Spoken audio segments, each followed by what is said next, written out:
when we talk about security, it's not just about the tech, right? And so, Billy, do you mind giving us a rundown of how to translate the security into business talk? Yeah, so absolutely. So my goal in this talk is really to get you to understand that security needs to understand what is important to the business. And conversely, the business needs to understand what's important for security. The concept security by design is about considering tactics and security patterns from the beginning. Every aspect of your business is going to have data that is valuable and essential, and you may not even be aware of all of it. So mapping it all out from the start with that beautiful red and yellow chart we saw earlier is absolutely essential. But secure by design really isn't just about software.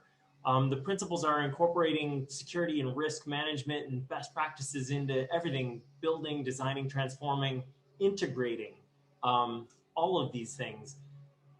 Securing software and data and handling these integrations in a secure way needs to be efficient and painless as well, though. And the only way that you can really do that is to start tackling it and considering it from the start. A couple of things to consider. We've had some great speakers. Brett already mentioned company-wide priority setting and knowledge mapping. That's absolutely essential. You need to know what you've got. Bob also talked about that a bit. And then Bob really started giving some great examples of secure by design, where he talked about pre-planning for an eventual breach. The negotiating contracts, again, brilliant. Having canned PR responses. That might sound mundane, but being able to push out an email immediately to all the people who may respond instantly is essential. So anyway, so we'll get to the slide here. When you talk to your tech and security leaders, you can ask them, tell me, how are we securing our data assets? And what you're going to want to hear is that your security team understands the criticality of your data, whether it's employee data, customer data, product data. You've probably heard the term checkbox security. And if you look at this left-hand column here, that checkbox security isn't necessarily bad. It's just not complete. I think I've got time for a quick sort of imaginary story, because I see Jim, so I need to be able to make a space story. Imagine if when they were building the space shuttle, they thought, okay, we have this giant hunk of metal coming back into orbit. We're going to hit some thick atmosphere. It's going to get really hot. Let's cover this whole thing in heat shielding. Well, if they really just said, okay, heat shielding, check, they may have spent a lot of time thinking, okay, here are the windows, here are the flexi bits up at the top. How do we heat shield that? And they would have ended up with fewer resources to consider what's really important, which is the bottom.